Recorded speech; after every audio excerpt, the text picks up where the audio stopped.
Alright everybody, how's it going? Today we're going to be doing another Nomad survival build. Just a heads up, if you guys are enjoying these videos and you like the Nomad survival and this type of content, go ahead and give me a subscribe. It is really the only factor I have to know if I'm doing something correctly. So I've been really enjoying making these videos. I really enjoy the game itself, and the additional input would be extremely helpful, so greatly appreciated. Today we're going to be taking a look, just a quick look at one of the new classes that came out with the major update 3, and that is going to be the Knight. I really enjoy this class. It is a very interesting character. So its skill is Provoke. Enemies run at you 2 times faster, and they can group together more tightly, so that means, more people are going to be able to hit you. During this, your movement speed is halved and your defense is doubled. Once the effect ends, inflict damage to nearby enemies equal to the damage that you would have taken, and recover 4 HP per enemy hit, including Berserker Heritage, that's really cool. And Spectral Sword effects do not recover HP and does half damage, so Spectral Sword I don't think would be very relevant in this. It's a nice little extra AoE explosion, but it's nothing crazy. The fact that your defense is doubled is really cool. Definitely makes the armor ability very important, something that you might want to go on this character. The fact that you can heal for the Berserker Heritage, now that is extremely interesting. I have not played through with the Berserker Heritage, but definitely might be something to take a look at. And the fact that you heal based off the damage you deal, how many enemies hit, is really cool. So the Knight's skill, it's basically an explosion around you based off the damage that you take while the effect is going. And then the level 20 and the level 40 just increases the HP that you get. So I feel like the Knight is a good tank class, basically. So I have not played the Knight with the statue on, and I'm going to do that just for this short little video. We're only going to be watching, but generally, Nomad is always good. Berserker, I feel like, would be interesting just because of that effect, the fact that you can get that, so that's very cool. But basically, so you'll see here the mobs will move a little bit faster and they hit you, and then you do that explosion, it's a very large explosion. It's very strong. The only negative is when you don't have the effect going and your defense isn't doubled, you're kind of in a vulnerable state. So you want to make sure you have something to clear that out.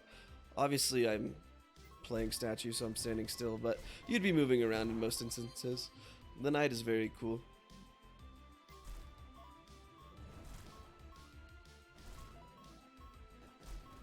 But basically, with all of the bonuses that you get from statue, as well as your double defense, it should be very strong. The first time I played this was on the Dry Marsh.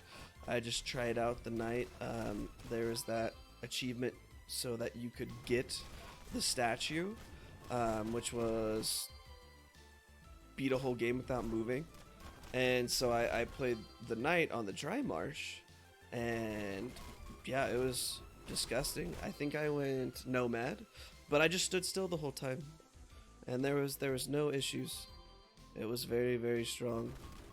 So if you guys need to do the achievement for the statue, I would definitely recommend playing the Knight on Dry Marsh. But I wanted to see how it would do on Crossroads also. The boss damage is very strong also, so it's a pretty good bosser as well. Generally, I like to go tank on it, but for the most part in this game, damage is the most important, so defensive stats can always come secondary. Offensive stats are generally the most important. I don't know what that blue circle is. If anyone knows, let me know down below. There's this blue circle that does a ton of damage. I have no idea what it is, and it's not something that's just on the Knight, because I've seen it on multiple other characters. I don't know if it's some new part of one of the abilities that I just haven't taken the time to read everything through, but I do want to know what that is. But yeah, as you can see, the Knight is very strong, and I really appreciate it because it makes the enemies come to you a little bit faster, and this really saves you some time. I know a lot of people probably go out of their way to avoid enemies, but the knight makes it to where you don't have to worry about that, and they just come to you a little bit faster.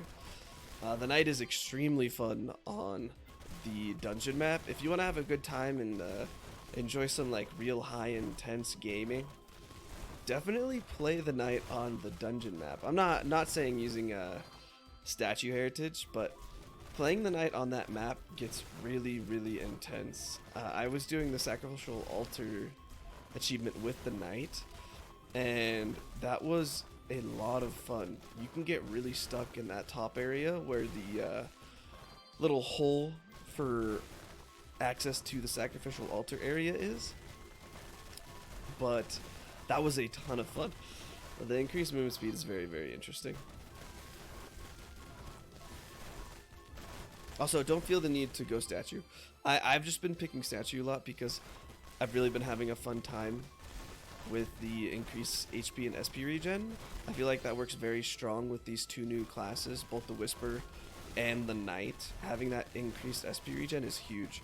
I have a feeling that statue is going to be very strong for something like the Quickling also, or the Priest. So the Priest, sorry, the Divine. The only negative is, with most classes, you're not going to be able to take out the class the map actives, unless you get the skull that drops, the skull that clears out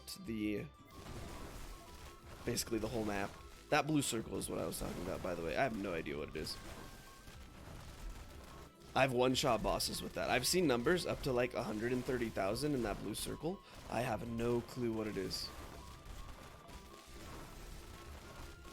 But yeah, you're very dependent on that skull to clear out these portals. When you're playing the Whisper, you're able to hit it. I'm just waiting for the boss to spawn so I can show you guys what the boss damage looks like. If you get lucky enough and that blue circle hits the boss, you can almost 100% of the time one-shot them. I don't know what it is though. Because if I did, I would definitely play around that status. Alright, here comes the boss. Goaty boy. Look, I'm barely taking like 100. I took like 300 damage. Because of the halved boss damage, plus the armor, plus the double defense from Knight. Absolutely wild. But yeah, guys, this is the Knight.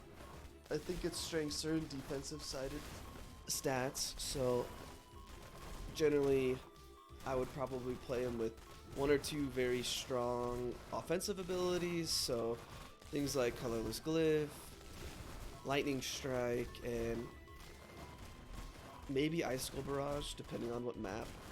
I feel like that kind of comes down to what relics you get, but that's just for me. And then the heritages, mess around, do whatever you want. I think this is a very interesting class. I'm very, very happy with the two new characters that were released for this third major update. They definitely are very interesting and unique characters to the game. And I definitely think it opens up a very, very large door for how you want to clear out these maps. So, as always, guys, thank you so much for stopping by. If you guys have any ideas or guides that you want made, definitely let me know down below. I will be making a full-on Knight guide, just like I did with all the other classes later on. But, other than that, thank you so much, and I will see you on the next one.